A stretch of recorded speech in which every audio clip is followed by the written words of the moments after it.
I'm in the world's most expensive car.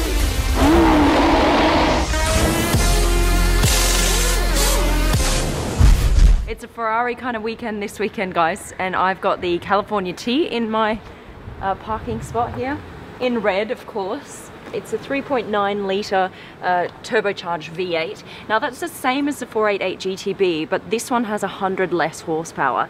But I have to say, it still kind of catches up, or it feels not just as fast, but it still feels really fast. We were driving next to a 488 last night, and it could kind of catch up with the 488, or maybe he was just a really horrible driver, but it just feels like you're still driving a very fast car.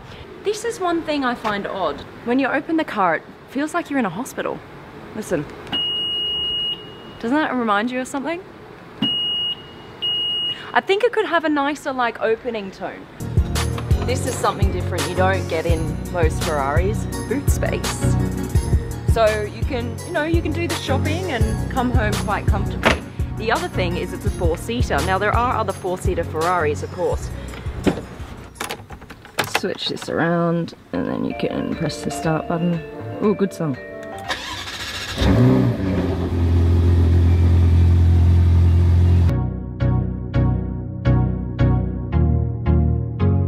As you can see, seats in the back, but look how it's perfect for my 2 dogs.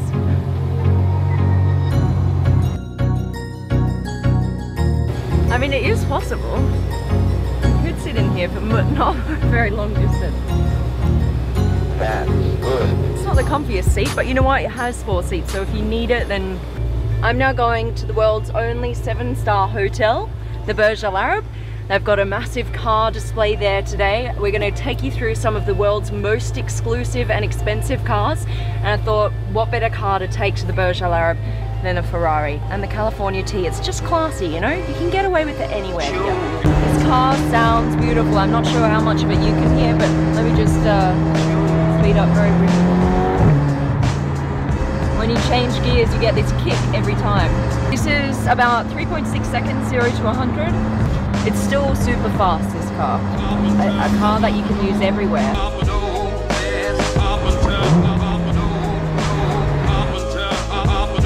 Yeah, so now we're pulling up to this 7-star hotel, and this is the only hotel where they have the strictest entrance policy. You've got to be on the list to be able to get through these gates up here.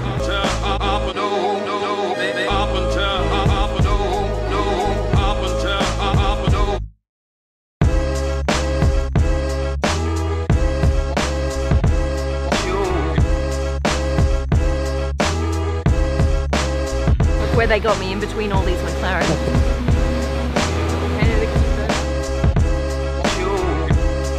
They're saying that this is probably one of, if not the best collection of cars in the world.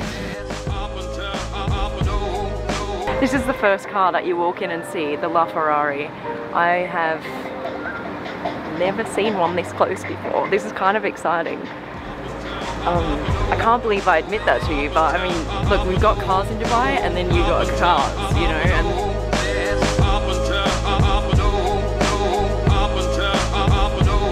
this one, another 918.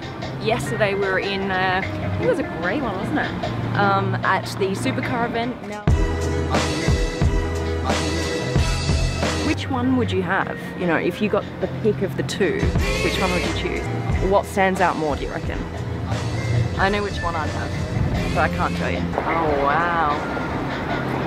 This is a Pagani Zonda. I was watching the manufacturers. There's this video about how they actually really concentrate on the design, and they've done these so that they look like leaves.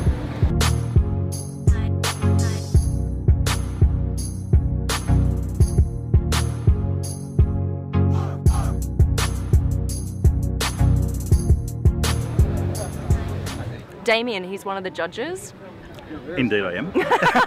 Good, we got confirmation, right? We can start. Let's go. So we're here with the Ferrari line, well, one of the Ferrari lines. Let's start with this car. We'll work our way up because I hear the most expensive car is at the end of this line. That's it. Talk to me about this car. What makes it special? Okay, well, this is a 250 GT California Series 1. Okay. So 1959 model. Quite rare because, I mean, these are rare anyway. These are worth $2 to $3 million any day of the week.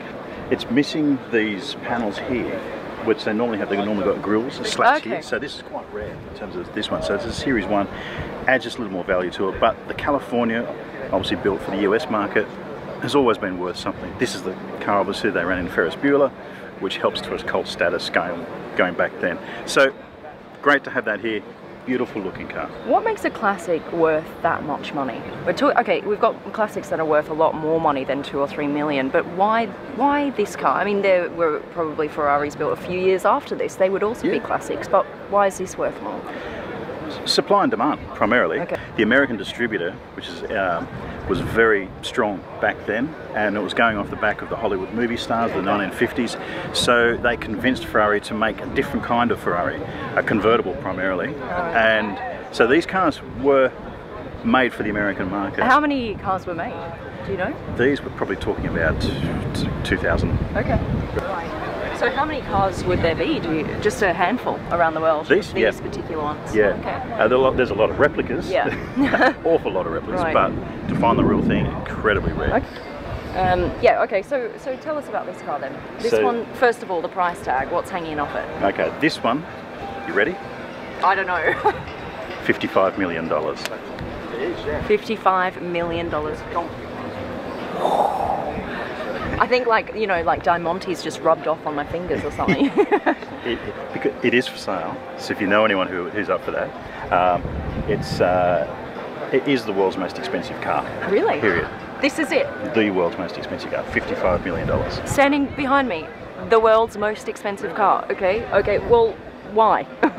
The 250 GTO has always been a desirable car. It's always been in the millions. The previous most expensive car was also a 250 GTO. That was Sterling Moss's car. Okay. That was sold at Sotheby's auction last year for $38.9, I think, million. So the 250 GTO has pedigree anyway. But what makes this one even more special is it's an American car. It's done in the American colour of blue with the white stripe, because all the countries had their own racing colours back then. Right. And this was built for Phil Hill, and this is the first racing 250 GTO in the world. Really? So it actually qualified at Le Mans in 1962. Okay. So it has a lot of pedigree, and it's been run by what they call NART, which is the North American Racing Team, division of Ferrari. Yeah. Very well known division of Ferrari, if you want to put it that way. So this is the first one of its kind. How many then were built? I think there's about another 25 to 30. Wow, only? Yeah. Yeah. And are they still around today? Yeah. In fact, at Goodwood last year or the year before, they had a whole grid of them. In fact, this car was probably there, I'm guessing, but they had a full grid of them racing at Goodwood last year, and that was the most expensive race grid in the history. That would have been what? Cars. More than $500 million worth of cars? We're talking 400 million, 500. Okay, so what makes this one the most expensive out of all the other ones? Is it just that it was the first one built of its kind? The first one, and it's got racing pedigree. Okay. So that adds a lot to it, and it's absolutely mint condition. It's beautiful. Yeah. That's the great thing. Ferrari have, in their Classica division back in Maranello, they have the part number and the paint colour number, and they have all the blueprints of every single Ferrari that's ever been made. Oh wow, okay, so they can go back to that exact original colour. If this gets damaged, you can go back to Maranello and sit in their office for a couple of days and go through with the part number, the engine component numbers, and rebuild it exactly the same. That's incredible. Wow, thanks Damien. No worries.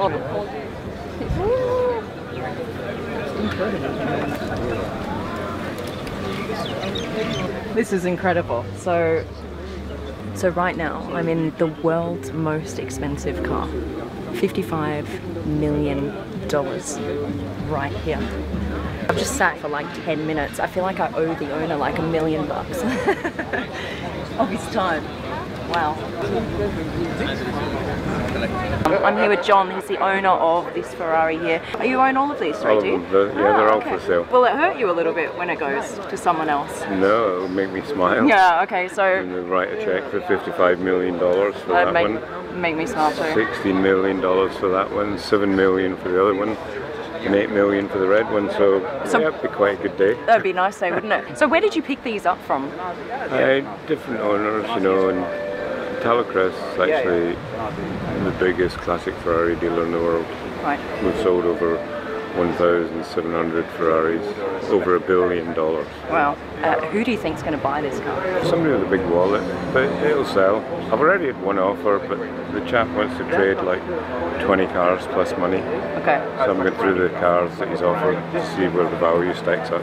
Okay, fair enough. Yeah. What about the LaFerrari? Do you like the... Yeah, I like them. I haven't owned LaFerrari in England, so you do? Yeah. Well, if you have any excess money, you can just throw it my way. If I was 25 years younger, I might.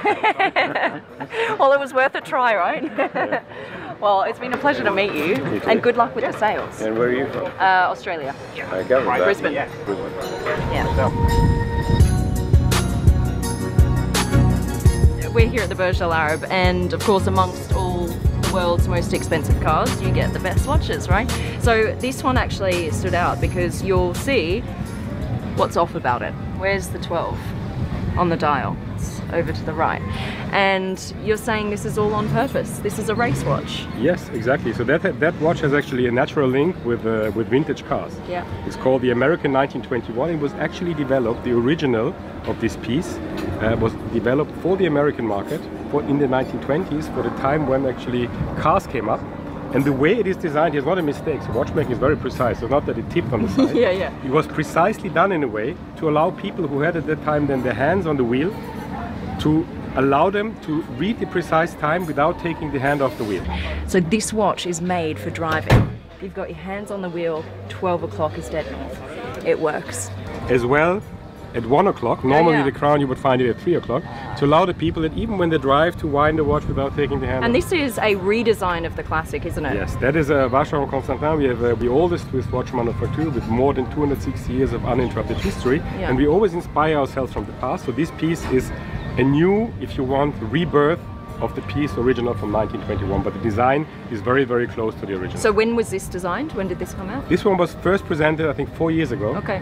The American 1921 is clearly the one iconic piece of Vacheron. When you own a Rolls, all you want to do is go on picnics, right? This is an extra picnic set that you can request. I think this is worth £15,000. This car to my right was the car used in the Fast and Furious 7 movie. Take a look at this. There are a few really cool features about this car. First of all, inside, see this screen here in the middle? That's not an ordinary screen. What happens is a hologram will appear and you can interact with that hologram.